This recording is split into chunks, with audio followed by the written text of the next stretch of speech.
Okay. Somebody asked me this morning, well, what are you going to talk about this week? Because it seemed like a lot of things were going on. And somebody who watches on YouTube suggested I just call it more of the same, since it seems like it's the same every week, I guess. I don't know. But I do appreciate the help with the titles, because sometimes that's probably the hardest thing for me to come up with something catchy, because people they won't watch if it's not it's not something that grabs their interest. So last night I really didn't have much in prepared. My wife asked what I was going to talk about, and I said I wasn't sure. And then this morning I looked and I have quite a few slides. Someone who was editing one of my videos once complained to me that, who does 90 slides in 57 minutes? How do you do 90 slides in 57 minutes? He said, my answer was, skip 30. So pretty simple math there, really. Anyway, we talk about the convergence of events. Everything seems to be accelerating. I was going to talk a little bit about this, but you can go back and look at some of our earlier presentations that we did that are on the YouTube channel, where we talk about the fact that Jesus says, behold, I am coming quickly. And really what that means is that when all of these things start to unfold, everything is going to happen really fast. And I know there's a lot of concern about all these different things that are happening, and Pastor Stephen, first hour, mentioned September, and the world's melting down, and there's an asteroid coming, and there's this and that and this and that. And I just want to give you some verses here at the beginning to kind of put things in perspective. Jesus did predict that these things were going to happen. In Luke chapter 21, he said this, and there shall be signs in the sun, and in the moon, and in the stars, and upon the earth distress of nations with perplexity, the sea and the waves roaring, men's hearts failing them for fear and for looking after those things which are coming on the earth. For the powers of heaven shall be shaken. And then they shall see the Son of Man coming in a cloud with power and great glory. And when these things begin to come to pass, then look up and lift up your heads, for your redemption draweth nigh. Now, look, these things are very fearful. And I know there's an argument as to whether some people are, thought of in this verse or not, but we know that these things are going to start to collect together. There's going to be a stage-setting time that takes place. And even during that stage-setting time, there will be people who will understand. We can talk about Daniel chapter 12 and the wise who will understand. That's probably a good teaching that we can do someday. Don't have time to do it today. But people who are paying attention will see these things, understand. And I will confess, it is stressful. There is distress. We look at things that just in the last couple of months, the world in our country seemed to be falling apart. And it seems to be getting worse day by day. Remember, it was less than 2 months ago that the Supreme Court kind of shook its fist in the face of God and said, we don't care what you say about marriage. We're going to make up our own rule, which is anything goes.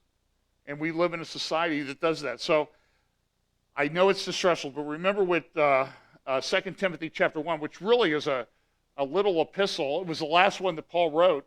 And the epistle really had a lot to do with eschatology. In fact, the epistles of Paul, you look through them, when he goes to these, like for example, when he went to Thessalonians, he was only with them for about a month, teaching them. But when he wrote to them again, he says, you already know about these things. I've already told you about these things. So all these pastors who say, I don't need to talk about eschatology or anything like that, well, you're ignoring the Apostle Paul, who laid down the foundation for a lot of what the church is to do. He taught about eschatology. Look in 1 Thessalonians, every passage talks about this, every chapter talks about the second coming, or looking for the second coming. 2 Thessalonians continues that theme. And then in the last book that he wrote, 2 Timothy, he does continue that theme. And he says this in 2 Timothy chapter 1, verse 7. For God hath not given us the spirit of fear. He has not given us the spirit of fear, but of power and of love and of a sound mind. Be not thou therefore ashamed of the testimony of our Lord, nor of me his prisoner, but be thou partaker of the afflictions of the gospel according to the power of God, who has saved us and called us with a holy calling, not according to our works, but according to his own purpose and grace, which was given us in Christ Jesus before the world began. So we know that these things, there's this promise of these things that are coming. And in Luke chapter 9, it says this, "And he said to them all, if any man come after me, let him deny himself and take up his cross daily and follow me. For whosoever will save his life shall lose it, but whosoever will lose his life for my sake, then the same shall save it." And so I would challenge all of us that are distressed by these things is not to be driven by fear. There is great hope in the midst of all of this distress. God will take us through this. And frankly, if you're that worried about it, what is your hope really in?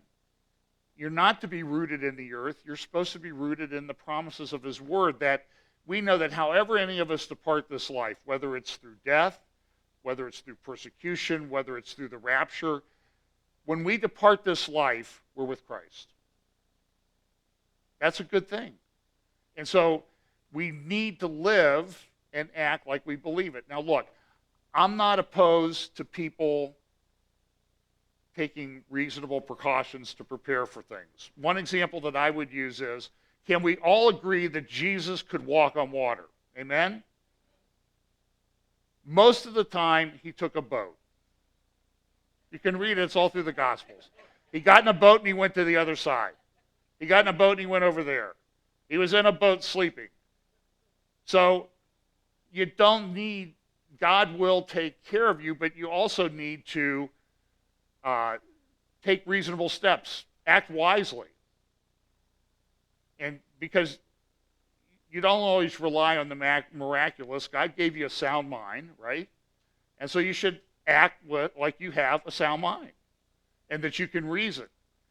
And I'm concerned when I look around the Christian community these days, I see a lot of people obsessed with conspiracy theories and that type of thing. Look, we know this. In 2 Thessalonians chapter 2, it tells us of something that is coming. For the mystery of iniquity doth already work. Only he who now letteth will let until he be taken out of the way, and then shall that wicked be revealed, whom the Lord shall consume with the spirit of his mouth, and shall destroy with the brightness of his coming. I intend to talk on this a little bit more in the future, but understand that there is coming, during that 70th week of Daniel, there is a man who he won't be demon possessed. Demon possession is an awful thing. Some of you may have experienced people, seen people who have been demon possessed. But this man will be Satan possessed. That is a whole nother level. In fact, if we understand Scripture correctly, that's only ever happened one time. That was when Judas was possessed by Satan to betray the Lord. And it was, even for the disciples at that time, it was kind of confusing because Jesus said, one of you will betray me. And what were the disciples saying? Is it I? Is it me? Is it I? Am I the one? And so understand that this will be for the people who experience it, this will be a very disconcerting time. And this will increase. But at the midpoint of the 70th week, we know one thing for sure. Satan is kicked out of heaven. And now he wants to possess a body. I think there's scriptures that argue with Moses. So why did he want the body of Moses in Jude? What was that all about? I think that's what he wanted to do. He wanted to possess the body of Moses and go deceive the Jews. That would have kind of interfered with God's total, complete redemptive plan. They would have gotten in the promised land if he could do it. They may not have led to the birth of the Messiah. So Satan was always trying to thwart God's plan. We see that all the way through Scripture. And every time God said, he called Abram to come to Canaan. So then what happens? Well, then all kinds of crazy things started happening in Canaan. And so Satan's always trying to thwart God's plans. So at one point, he's shut out of heaven.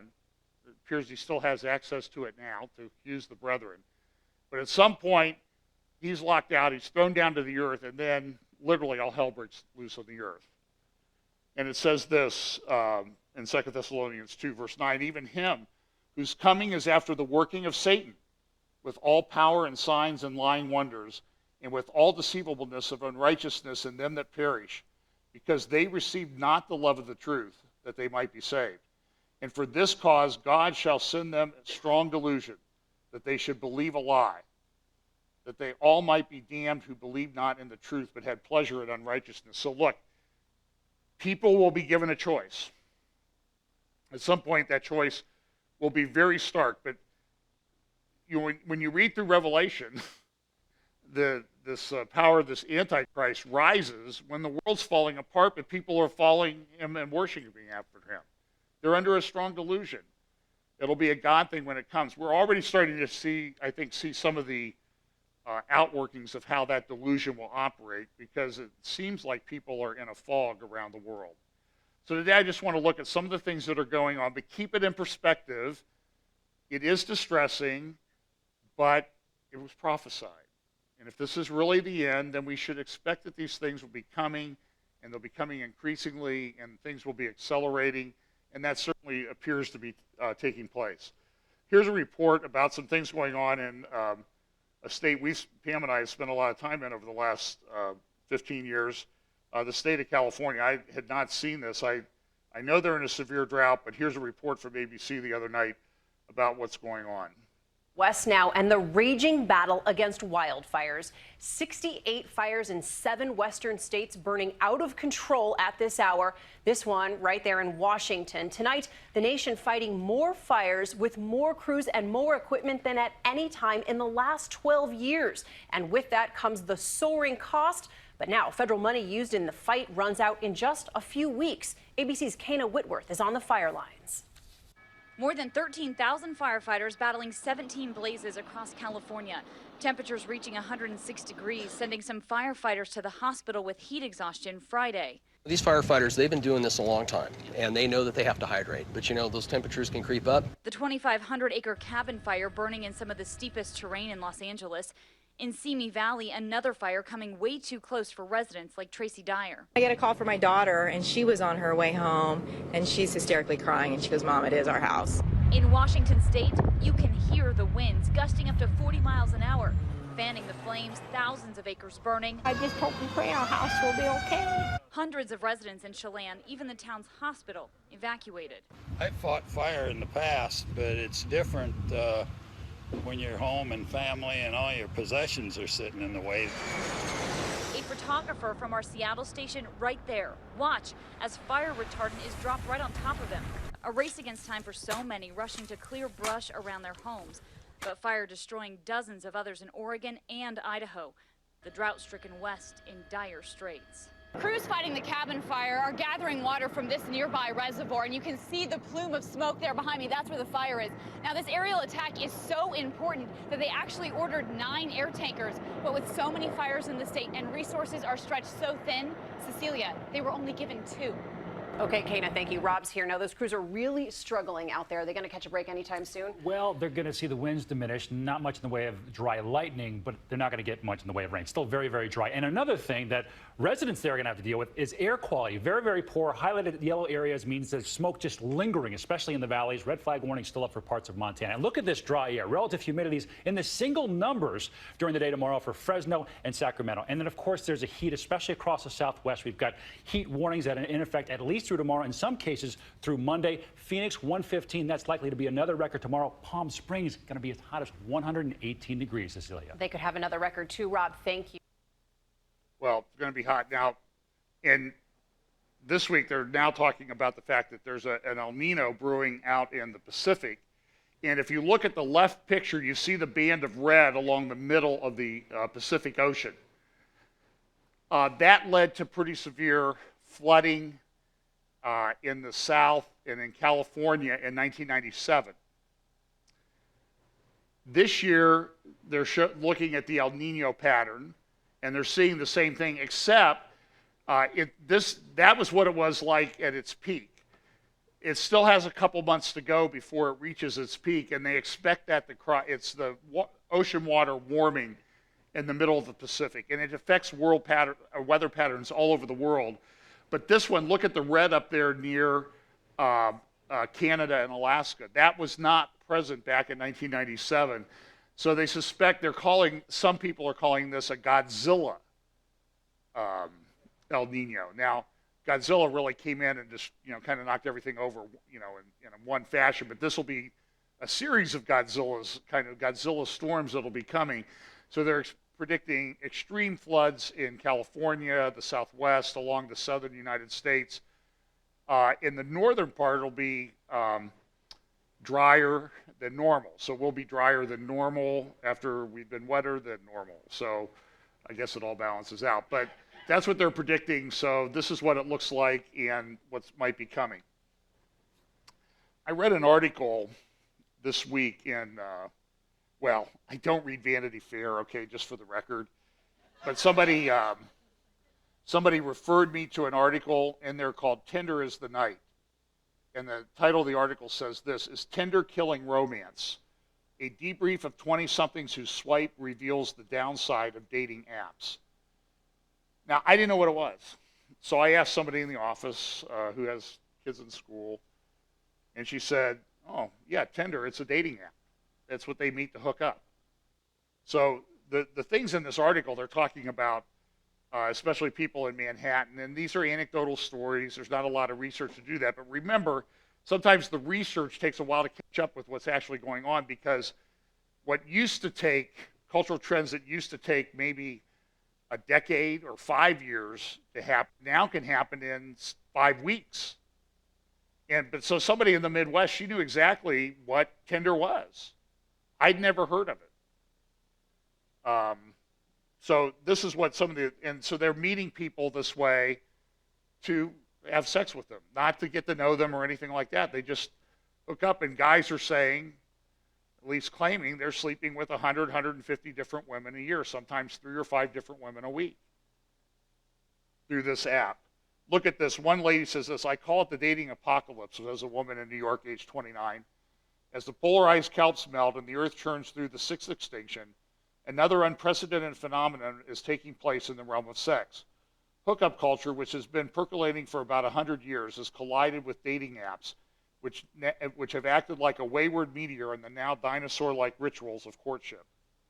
We are in uncharted territory when it comes to Tinder, says Justin Garcia, a research scientist at Indiana University's Kinsey Institute. People used to meet their partners through proximity, through family and friends, but now internet meeting is surpassing every other form. It's changing so much about the way we act, both romantically and sexually. It is unprecedented from an evolutionary standpoint. It is the very abundance of options provided by online dating which may be making men less inclined to treat any particular woman as a priority, according to David Buss, a professor of psychology at the University of Texas at Austin, who specializes in the evolution of human sexuality. Apps like Tinder and OkCupid give people the impression that there are thousands or millions of potential mates out there, Buss says. One dimension of this is the impact it has on men's psychology. When there is a surplus of women or a perceived surplus of women, the whole mating system tends to shift short-term dating. Marriages become unstable, divorces increase, men don't have to commit, so they pursue a short-term mating strategy.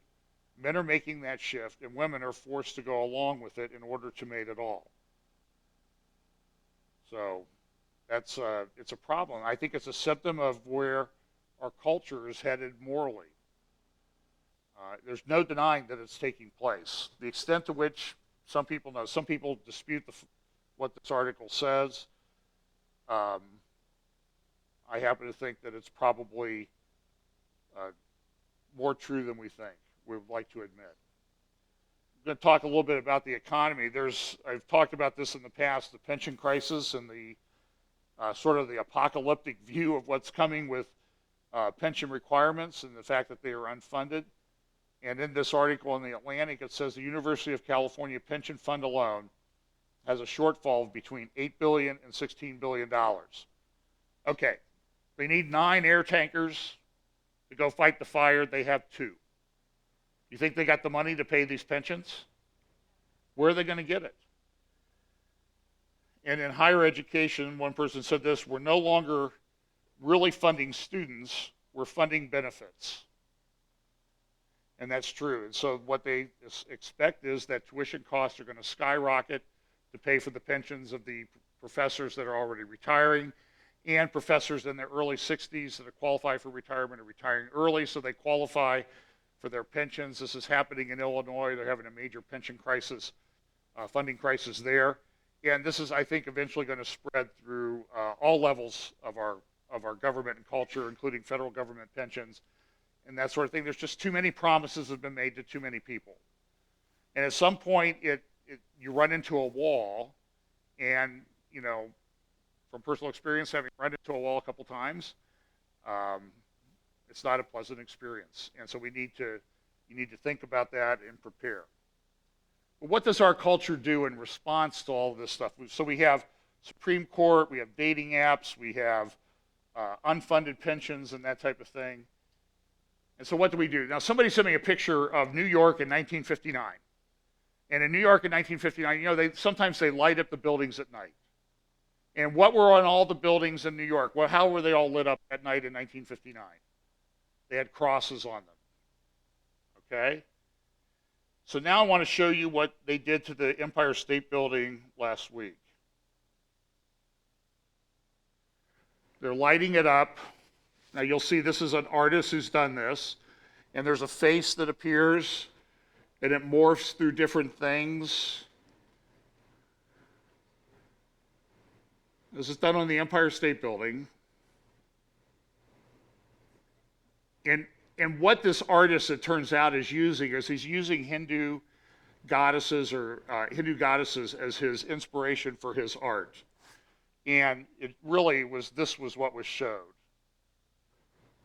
And that is this is on the Empire State Building in New York City. That is the Hindu goddess of destruction, Kali. So 50 years ago, they lit up New York with crosses. Now they light it up with the Hindu goddess of destruction. Now I find this very troubling, but to me this is indicative of a culture that's completely lost its way. And it's almost like, can I say it? It's almost like painting a target on that place, that this would be allowed. And what's happening is people don't understand. Oh, look, isn't that pretty? I think it's kind of freaky myself, but you know, in light of all the Planned Parenthood videos that come out about what we do with little babies in clinics under the guise of, quote, birth control, maybe this is an appropriate picture, because maybe this is where at least a large portion of America is at. Well, if you want some indication of economic crisis, you know, they said the economy's growing, everything's doing better, okay?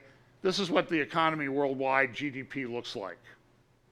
It's a little bit flat, and that's not a good sign. So, you know, different countries have kind of gone up and down. In here, I think this is China, this is America's contribution. So we've kind of gone up a little bit after going down. China's been flat for a while. China's in major crisis. And so China took this step earlier this week. They devalued the yuan. Here's a little report on that. China rocked world financial markets today by devaluing its tightly controlled currency. The aftershocks are being felt around the world, including on Wall Street. Chief Washington correspondent James Rosen tonight explains what China did and what it means. From the People's Bank of China came the surprise overnight announcement that the Chinese government is lowering the guidance rate for its currency, the yuan, by 1.9%. It's the largest one-day devaluation by China in 2 decades, and the shockwaves caused contractions at all major European and Asian stock markets. Japan's Nikkei 225 index tumbled almost 90 points. The German DAX lost 311 points, and our own Dow Jones Industrial Average plunged 212 points. U.S. officials spoke guardedly, but once again urged China to move to a more market-based exchange rate. We have pressed China to continue financial reforms, and while we want to see additional economic reforms, we believe that are needed, but we have seen progress. China's move came after its release this weekend of data showing that exports from the world's second largest economy fell by 8.3% in July. These figures affect huge numbers of Americans. Generally, when China devalues its currency, it makes Chinese exports cheaper to sell abroad, and products from foreign countries like America more expensive to purchase over in China. With the U.S. Federal Reserve poised to increase short-term interest rates later this year, economists worry the surging value of the dollar could further damage the ability of U.S. exporters to compete overseas. I believe China has learned a lot of the wrong lessons from the United States over the last 6 years. You know, when you talk about countries that have devalued their currency, what about America? We've printed $4 trillion to try to prop up the U.S. economy. It hasn't worked very well in the U.S. Some economists welcome the move, saying it could produce inflationary pressures that actually serve to enhance the prospects for growth, both regionally and worldwide. That would imply that the Chinese economy might end up being slightly more stimulated and as a result could help overall global GDP growth. Last month, China's stock market suffered a major crash, shedding 1/3 of its overall value in just 4 weeks' time. Now, these latest moves also underscore the fragility of Beijing's centrally planned economy. Brett? James Rosen live at the State Department. James, thank you. Well, I heard one statistic this week that a few years ago, a decade ago, China had $8 trillion in debt. Now they have $28 trillion. They've added $20 trillion in public debt in a decade. And what do they do with a lot of that? They raided their pension funds to prop up their economy, to make things look like they were better. So they built cities. I've showed you videos of those cities where you can put 1 or 2 million people. They have airports, they have shopping malls, they have apartment buildings, freeway system, and nobody lives there. They're ghost cities. You cannot do that. It was a fake thing that they did to prop up the economy. And so now that China's starting to hit the wall, commodity prices on almost across the board are falling worldwide. And that's not a good sign. They're down in terms of dollars where they were down in 2008 when we had our last financial crisis. So all of these things seem to be hitting and converging at the same time. And then in China this week, there was an explosion at a port. And here's a little video of that. I don't have any sound on this video because this was filmed by an American from a part of the roof of an apartment building. He actually caught the initial explosion, and then you'll see there are 2 more explosions that are coming.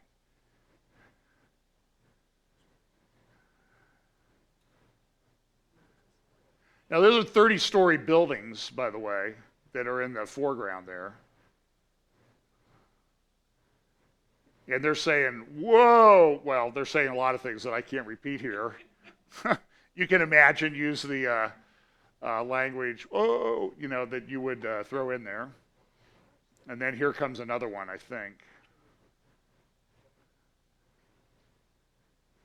And the guy that saw this, he said, I think I have an interview with him in a minute. Yeah, there's another even bigger blast. Well, it had a huge impact on the port. Now, you need to understand that this city, which is located out not too far from Beijing, is a very significant port. In fact, it's the 10th largest port on the planet. It's bigger than the ports, if you've ever seen the ports of Long Beach and Los Angeles, they're next to each other on each side of Los Angeles Harbor. There's a big bridge that goes over. If you've ever been down there, there are just tens of thousands of these giant shipping containers all over the place. And it was some ports, there are cars lined up, and there were about 6,000 cars there, and they were all destroyed, totaled by this blast. I mean, you can see a little bit closer in that upper left-hand corner picture, tires melted, all the windows blown out, and so 6,000 cars are destroyed. That's acres and acres and acres of cars.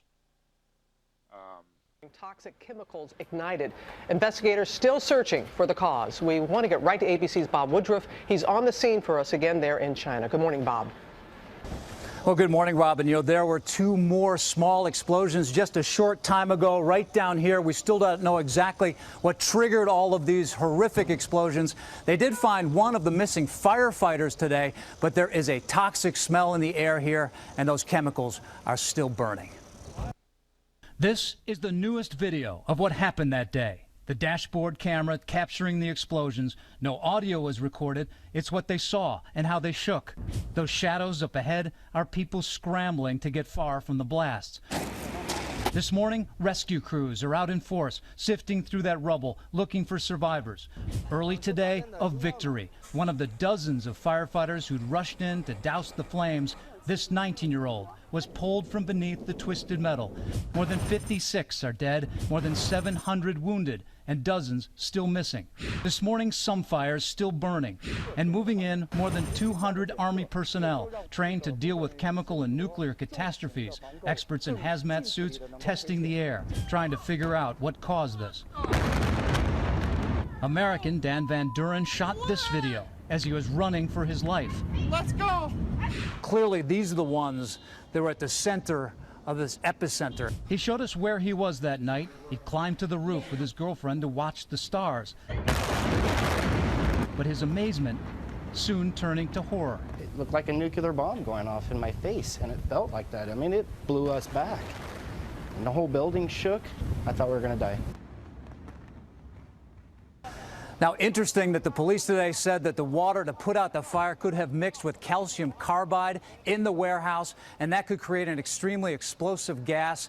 Now they're worried that when the rain comes, that could make this even worse in terms of the chemicals in the air. But again, David, all of this is under investigation. All right, Bob Woodruff on the scene in China.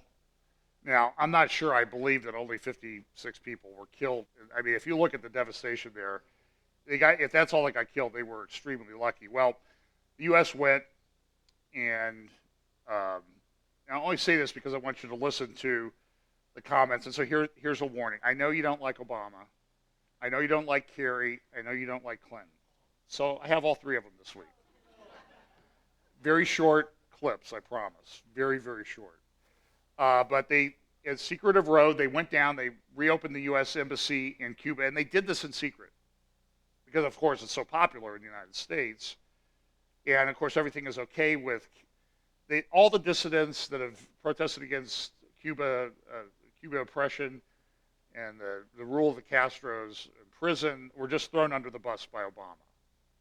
Just like everybody else that seems to stand for the right thing gets thrown under the bus by him. So listen to what Kerry had to say. And imagine that this was John Kerry speaking, well, can you imagine if he would ever say this, say, in Jerusalem?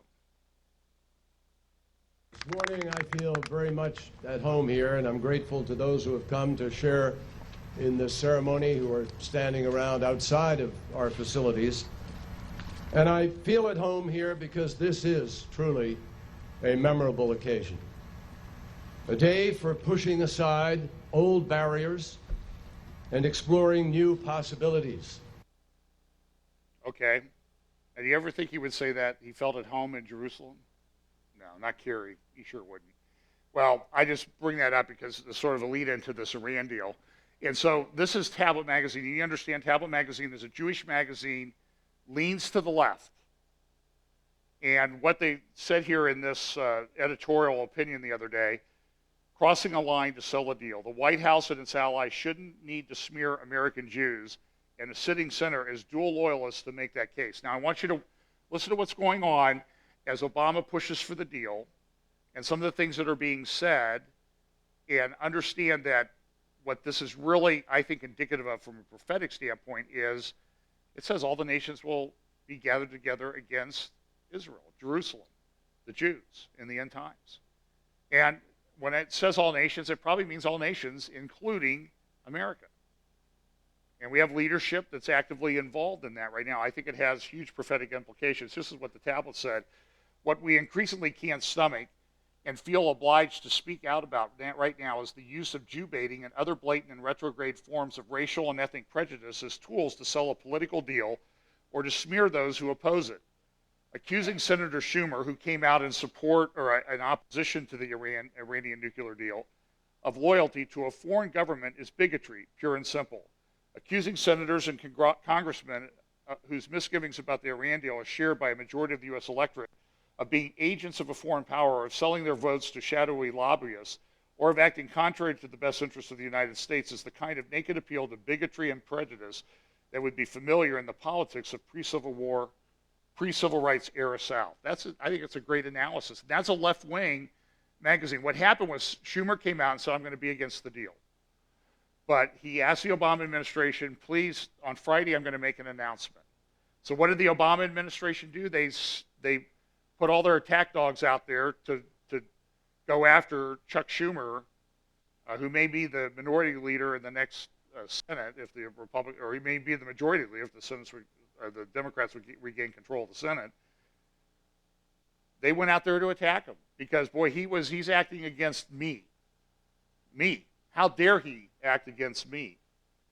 And so the Jerusalem Post this morning has an editorial, parallel arguments, different conclusions. It sounds like Obama and Netanyahu are saying the same things, but who do you believe? Now, Netanyahu took a step this weekend and appointed Danny Danon as the ambassador to the UN to replace Prosser. Now, this is a significant move on his part because Danon has announced, I'm going to support Netanyahu's policies. But Danon in the past has been a very vocal critic of a two-state solution.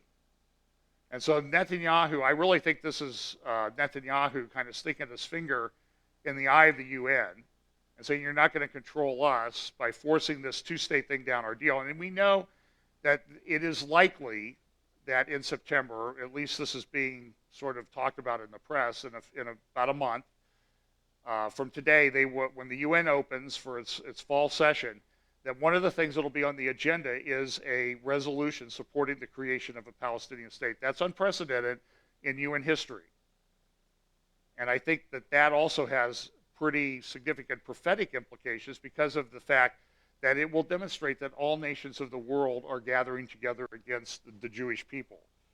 This thing with the Iranian nuclear deal is so bad, the Simon Wiesenthal Center issued a press release the other day that congressional leaders and President Obama should denounce dual loyalty campaigns smearing Senator Schumer and other opponents of the deal. And their concern is that what this is doing is stirring up anti-Semitism and bigotry all over the world by doing this. And Obama's doing this. The great liberal who gets along with everybody and who's tolerant of everybody. The man who is, what did he say in the clip I played last week? A stalwart ally of Israel.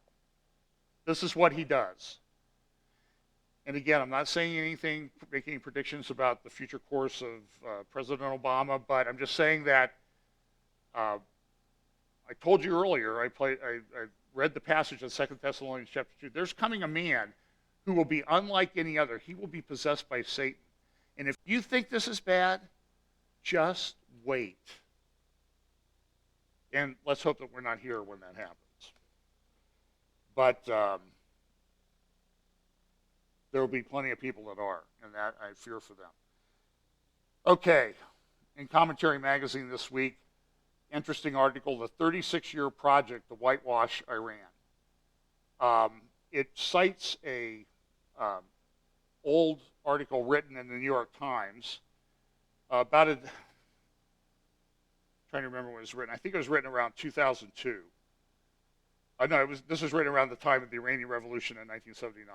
The author, Falk, concluded, having created a new model of popular revolution based for the most part on nonviolent tactics, Iran may yet provide us with a desperately needed model of humane governance for a third world country. Boy, that was really prescient, wasn't it? I mean, Iran has been a choir boy ever since they had the Islamic Revolution in 1979. But see, early on when this was happening, the left, especially the political left, was out there saying, oh, this is great, this will be great, Iran, they'll have freedom of religion, and you know, the ferries will fly through the air in Iran, and everything will be just great, and this. But you need to know is that President Obama bought into this. Back in, right around Christmas last year, he was interviewed by NPR, and this is what he said in that interview. They have legitimate defense concerns, but those have to be separated out from talking about Iran, the adventurism, the support of organizations like Hezbollah, the threats they've directed towards Israel. And so on the one hand, you need to understand what their legitimate needs and concerns are. They have a path to break through that isolation, and they should seize it, because if they do, there's incredible talent and resources and sophistication inside of Iran, and it would be a very successful regional power that was also abiding by international norms and international rules, and that would be good for everybody. That would be good for the United States, that would be good for the region, and most of all, it would be good for the Iranian people. That is delusional. There is absolutely not a shred of evidence that that's going to happen. Not a shred. But, can I say this? I'm going to say it. That man's ego is so massive that he thinks just because he's involved, everything will be fine. And I'm saying is that is a picture of an ego that I personally find almost unmatched in world politics today and in great part historically. That the force of my will is going to get all of this done. And there'll be a nice, benign regional power. And they're talented and sophisticated. Well, if they're talented and sophisticated but not going in the right direction, then why are you making this kind of deal with them? It's insanity. But look, he's doing this intentionally. He's not doing it because he's stupid or naive or anything like that. He believes in his ideology. His leftism is his religion, at least one of them. In 2002, there was a think tank that released this, Iran, the Struggle for the Revolution's Soul, back in August of 2002. And it said this. And again, this is where all this thinking comes from. Iran is undergoing a critical phase in its evolution, played out against the backdrop of a power struggle between the reform-minded and conservative wings of the post-revolutionary establishment that has raged since the mid-1990s. And then they cite the election with the landslide victories of the liberal cleric Mohammad Khatami in the presidential elections of 1997 and 2001. This power struggle has gained in ferocity and brought much of the political system to virtual gridlock that has kept the country from addressing its most pressing social and economic challenges. Mohammad Khatami was an Islamic revolutionary. He would have never run for office if the Ayatollah had not approved him. Just like Rouhani, who's now the president of Iran. He would have never run for office unless he met up and could meet the Islamic Revolution's goals, which are to see chaos across the Middle East and bring about this apocalypse. That's what they believe.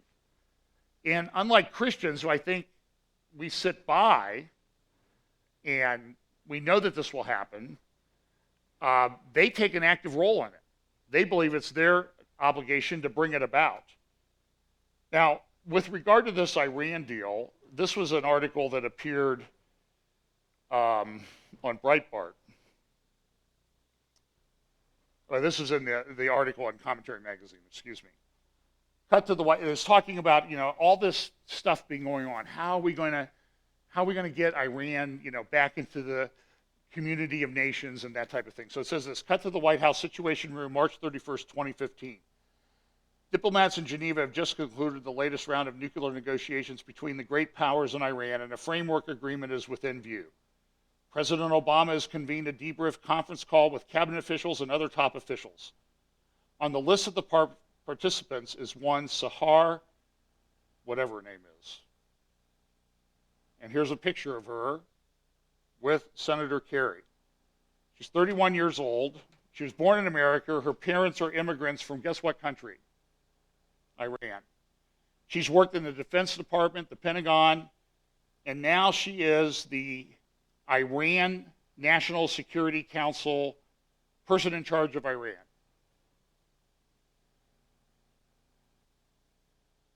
And so when this conference call took place, she apparently was there in the list. Now, she would belong to a thing called NAIC, which is a lobbying organization. Here's a picture of their webpage from this morning.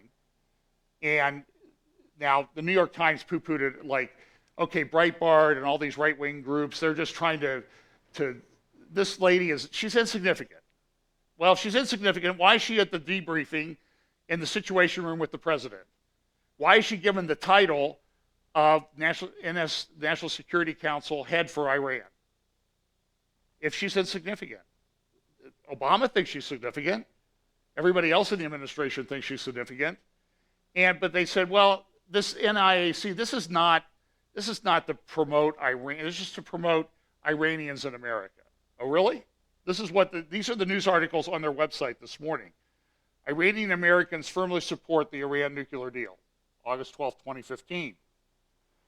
It cites an article saying from the Atlantic, dated August 6, by a guy named Peter Beinart, who is a foolish writer. The Atlantic, why Iran isn't Nazi Germany. In fact, from that article, Beinart says this, talking about Huckabee's comments about another Holocaust in Iran. He gets a lot of criticism for it. And so Beinart writes this, far from being marginal or extreme, Huckabee's claim that Iranian leaders seek another Holocaust sits at the emotional core of the debate over the nuclear accord with Tehran. But the closer you look, the weaker that claim is. In foreign relations, as in life, what people do is a far better guide to their future actions than what they say. And while Iran's rhetoric can sound genocidal, I think people lose their minds when they go to the left side. I'm sorry. If you're on the left, you need to get out of that. And while Iran's rhetoric can sound genocidal, not only toward Israel, but towards the United States, Iran's behavior has not come close. Terror acts all over the world. I mean, listen. And then it says this, but even toward Israel, Iran's behavior, while hostile and violent, has been nowhere near genocidal. To be sure, Iran supports both Hezbollah and Hamas, organizations that commit terrorism against the Jewish state. In the case of Hezbollah's despicable attack on a Jewish community center in Buenos Aires, terrorism against Jews outside Israel. Supporting these groups furthers Iran's regional influence. You see how he's sounding like the president here. Well, we need to support them in becoming a regional power, and we can't overlook their adventurism. That's what Barack Obama called this. Their adventurism in committing acts of terror, since it allows Tehran to pose as a champion of a Palestinian cause that most Arabs support.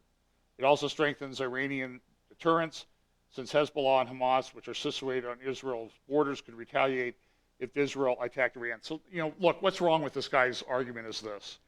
He says they're not Nazi Germany. I would submit to you this. At some point, Nazi Germany wasn't Germany, or Nazi Germany. In the early days, they didn't do this. It was after they consolidated power and they got agreements from guys like Neville Chamberlain that they then thought, okay, now we can do what we've wanted to do all along and wipe out the Jews.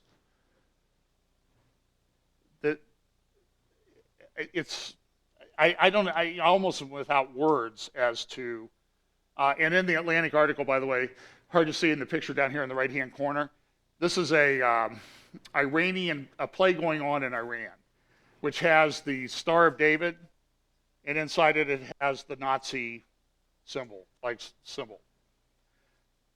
The article also, in Commentary Magazine, the editor, John Podhoretz, writes about a new book out there by Michael Oren. He was the ambassador to the United States from Israel. He grew up in America. He's a historian. And he's a little bit, Oren is a little bit, I would call him squishy in some areas. But he understands, I think, a little bit about what's going on with Israel and the Jewish people. And in this article, Podhoretz recounts a conversation that Oren relates that he had with a New York Times editor named Rosenthal. And so I want you to listen to this, or not listen to it, I'll read to you what the dialogue was about, it was a question that came up about Mahmoud Abbas. They quoted Mahmoud Abbas as saying the Palestinians have always been for a peaceful solution with Israel. It was nonsense, okay? But this is what happens, and I think this is reflective of sort of postmodern thought that sort of permeates our culture, our universities, the church, all these things. People lose the ability to reason. And it says this, Orrin, when I write for the Times, fact checkers examine every word I write. Did anybody check that Abbas has his facts exactly backward? Rosenthal, that's your opinion. Orrin, I'm a historian, Andy, and there are opinions and there are facts. That the Arabs rejected partition and the Jews accepted it as an irrefutable fact. Rosenthal, in your view. Orrin, tell me, on June 6, 1944, did Allied forces land or did they not land on Normandy Beach? Rosenthal, some might say so.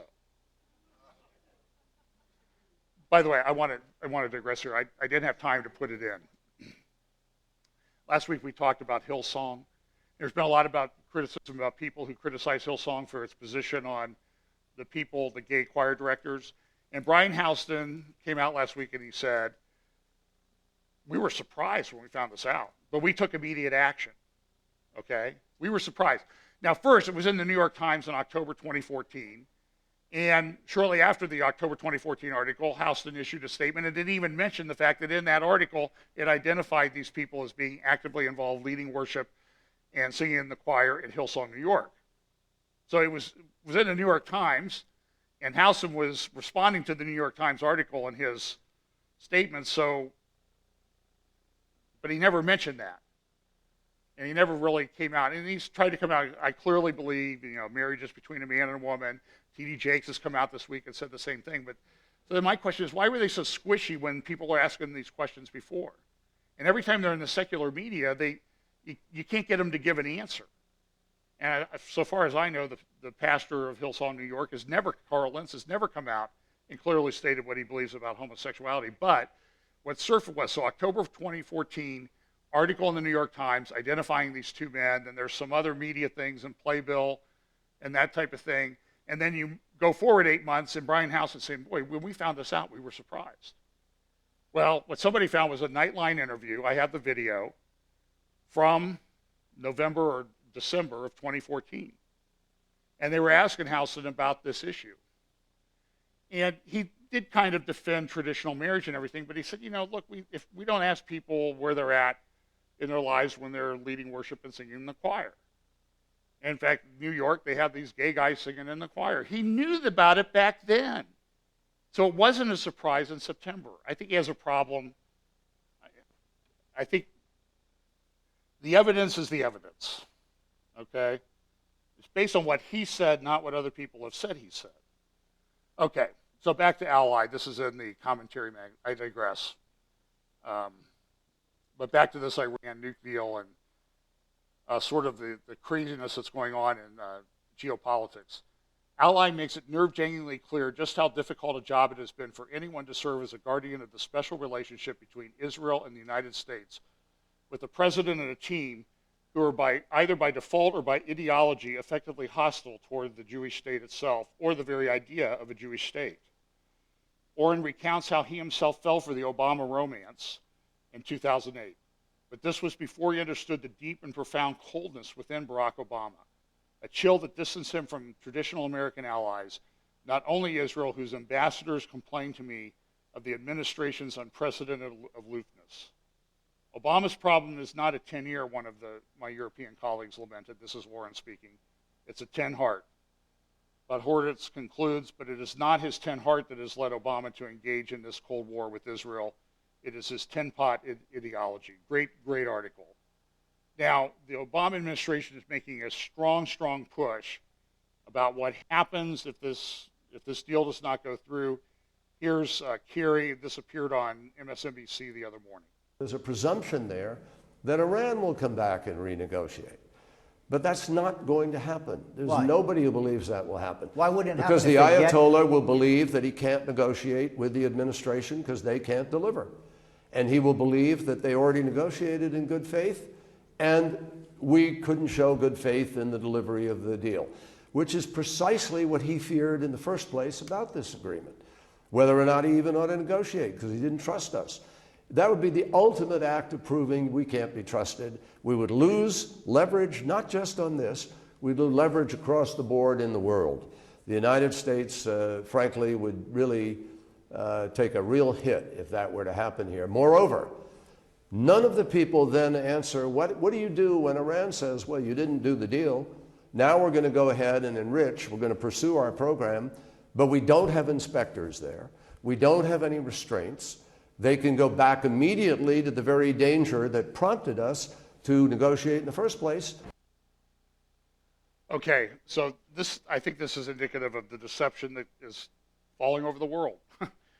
It's going to happen, it's going to continue, it's going to increase, and these people, they cannot reason anymore. The Ayatollah can't trust us. What about us trusting him? Show us. You know, Kerry says we could take a hit. Yeah, I'm afraid we could take a hit from an EMP or another nuclear weapon as they develop intercontinental ballistic missiles. So in London, there was a petition that was circulated because Bibi was there, calling for his arrest for war crimes, signed by more than 40,000 people. The petition said this: Benjamin Netanyahu is to hold talks in London this September. Under international law, he should be arrested for war crimes upon arrival in the UK for the massacre of over 2,000 civilians in 2014. And there's enough people have signed this that the Parliament in Great Britain is going to have to probably take it up and deal with it.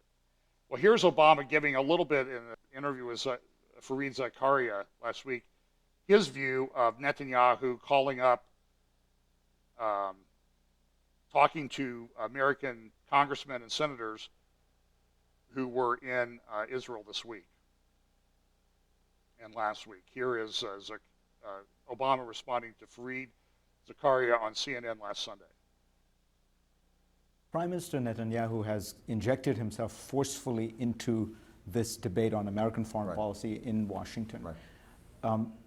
Can you recall a time when a foreign head of government has done that? Is it appropriate for a foreign head of government to inject himself into an American debate? Yeah, I'll let you ask Prime Minister Netanyahu that question if he gives you an interview. I don't recall a similar example. Obviously, the relationship between the United States and Israel is deep. It is profound. It's reflected in my policies. But as I said in the speech yesterday, on the substance, the Prime Minister is wrong on this. And I think that I can show that the basic assumptions that he's made are incorrect. If, in fact, my argument is right, that this is the best way for Iran not to get a nuclear weapon, then that's not just good for the United States, that is very good for Israel. Okay. That's what he thinks, and he believes it. Caroline Glick said this in her column on Friday, and I think I'll conclude with this. American Jewry's fateful hour. And the American Jewish community is very divided over this Iranian deal. American Jewry is being tested today as never before, she says. The future of the community is tied up in the results of the test.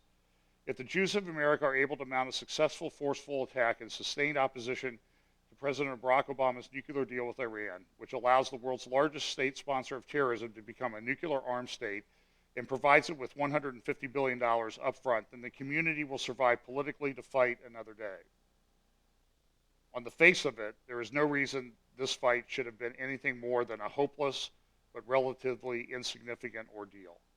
Given that all Obama needs to do to secure the implementation of his nuclear pact with the mullahs is secure the support of a one-third minority in one house of Congress, he might have expected to go easy on his opponents since they have so little chance of defeating him. In other words, looks like he's going to win. Why is he doing this? She continues. Instead, Obama has decided to demolish them. He has presented them with two options: capitulate or be destroyed. Consider Hillary Clinton's behavior on Tuesday. The Democratic presidential frontrunner and former Secretary of State, ratcheted up her statements on the nuclear pact with the Ayatollahs. And she said this. So this is an important sequencing that I try to explain to people, because you play the hand you're dealt. And we played that hand to get them to the table to make unprecedented concessions about what they would or would not do. I'm hoping that the agreement is finally approved, because I will tell you, if it's not, all bets are off. You know, the Europeans, the Russians, the Chinese, they're going to say, you know, we stuck with the Americans. We agreed with the Americans. We hammered out this agreement. I guess their president can't make foreign policy. That's a very bad signal to send in a quickly moving and oftentimes dangerous world. Well, look, it's the way we established our government. So you want to put her in charge of the Constitution and how it should be interpreted? Or if she thinks it exists at all?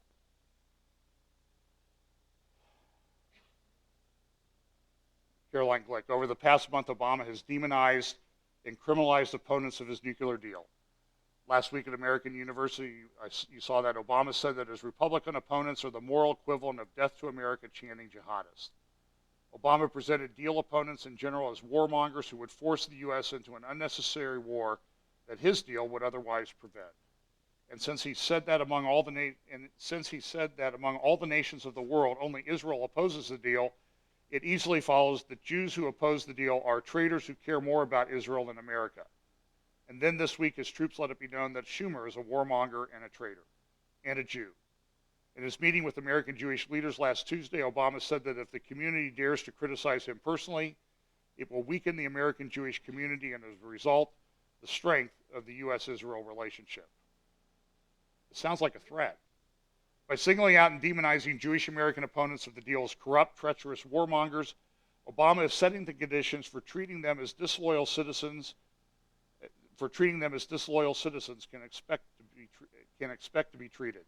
In other words, at best, Jewish opponents who can expect to find themselves treated like other Obama opponents, such as Tea Party groups that were hounded and harassed by the IRS and other governmental organs. AIPAC can expect to be subjected to humiliating public and prejudicial probes. Jewish institutions and groups can expect to be picketed, vandalized, and sued. Jewish activists can expect to be audited by the IRS. Actually, he gave them no real options. Obama effectively told the leaders of the American Jewish community that as far as he is concerned, Jews have no right to advance their collective concerns as Jews. If they do, he will attack them. If they give up that right under duress, then he will leave them alone. So remain free and be hounded, or give up your rights and be left alone. Some commentators have characterized the fight over the deal as a fight for the soul of the Democratic Party. This may be the case, but first and foremost, it is a fight over whether or not Jews in America have the same rights as all other Americans. And it's a pattern from the Obama administration. Weinert said this: Israel's not eager to battle Iran, Obama on Iran deal, but he has no choice. It has no choice. And he's right. I want to do this. I want to just make a few comments about ISIS. I'll be done in a couple minutes. ISIS has continued to grow. The biggest blast in the post-war Iraq took place the other day in Baghdad, 67 people killed. There's a picture of guys carrying one of the bodies, what's left of one of the bodies away from the blast. And this is unbelievable that this stuff goes on. I mean, it's just over and over and over again. On the front page of the New York Times today, and I'll give them credit for bringing this up, talking about this article, the title of the article, Enslaving Young Girls, the Islamic State Builds a Vast System of Rape.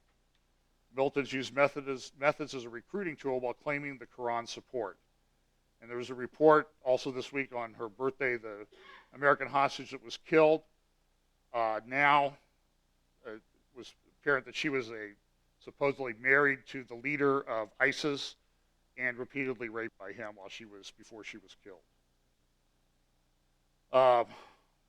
Because this is what these guys are monsters, and this is what they're like. But look, that people do not understand this is kind of disconcerting, because look what's happening in America. It's reported, this is in the Atlantic again. Look, the Atlantic is left wing, but they actually have some good thinkers in there from time to time, so I have to give them credit for that. It says this: something strange is happening in Americans' colleges and universities. A movement is rising, undirected, and driven largely by students to scrub campuses clean of words, ideas, and subjects that might cause discomfort or give offense.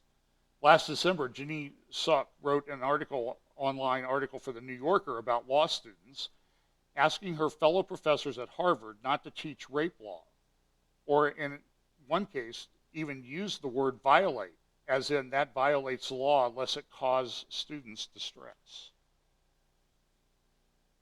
Boy. So I guess this update is politically incorrect. Here's Ralph Peters talking about what's going on in Iraq with Iraq and Syria with ISIS and what we might expect in the future. The Islamic State today claimed responsibility for one of the deadliest bombings in Baghdad in years. A massive truck bomb killed more than 70 people at a market, a predominantly Shia neighborhood. I'm going to fast forward to this because Peters makes some conclusions here, and I want you to hear those. Let the Eastern Europeans, let Europe, the European Union, look at Ukraine because they're going to have to live with the consequences. We, without a leader, would be hapless in that fight, no matter how great our soldiers and our military. And you know that. Putin, I do, but Vladimir Putin knows he has to move in Ukraine while Obama's still in office, just in case we were to get a president in early 2017 who actually had guts and common sense. Then Putin is aligned with the interest of the nation, because basically we're both looking at the same deadline, if you will, and that will be the next administration in January of 2017. Lou, let me make a prediction. We are going to have a horribly violent next year and a half, because all the bad guys are going to rush to milk Obama for all he's worth.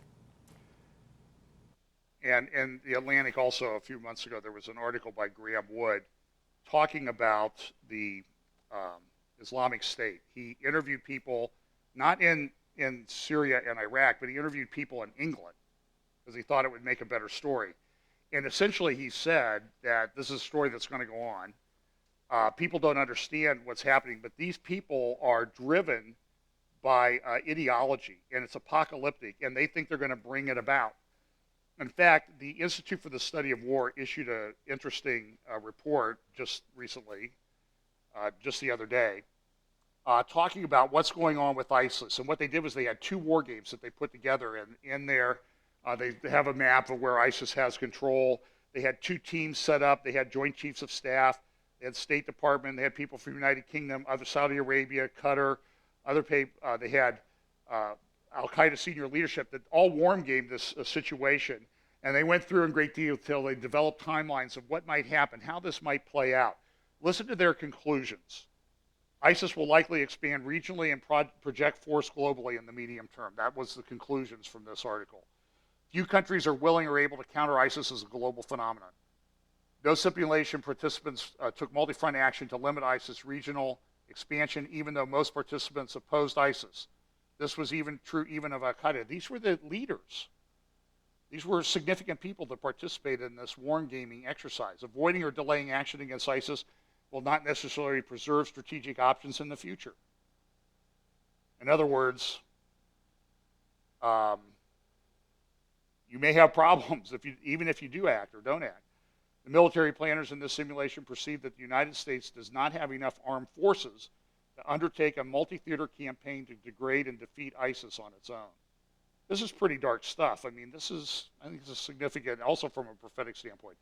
In the absence of an explicit strategy to counter ISIS regional expansion, the U.S. and its allies likely will rely on stable and semi-stable states such as Saudi Arabia, Egypt, Jordan, Tunisia, and Morocco. In both simulations, boy, that's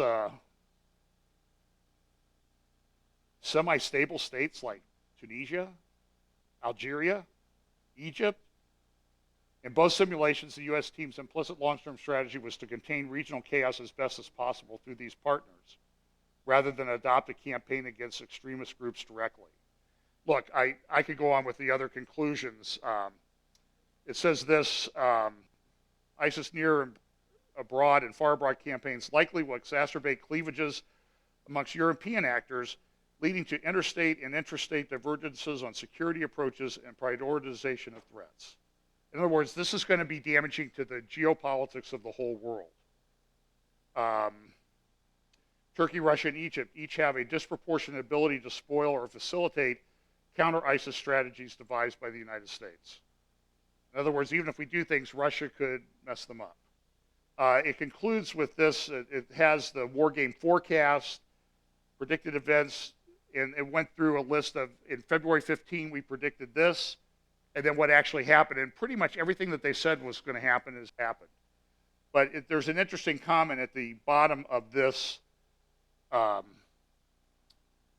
conclusion in this report from the Institute for Study of War.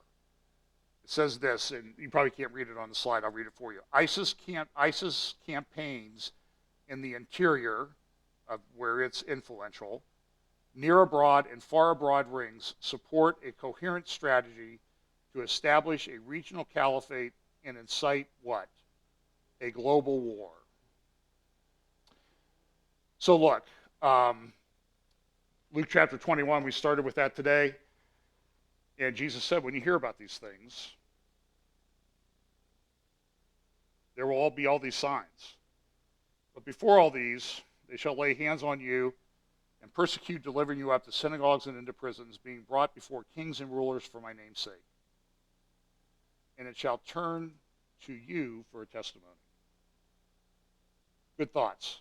If there's ever been a time to stand firm in the truth of the gospel, firm in the truth of the Lord and our relationship with the Lord, and his power, his might, his spirit, now's the time. Let's pray. Father, again, thank you so much for giving us warnings throughout Scripture of things to look for and to be aware of, and so that we can understand the times in which we live. But not just to understand the times in which we live, but to also know how to live.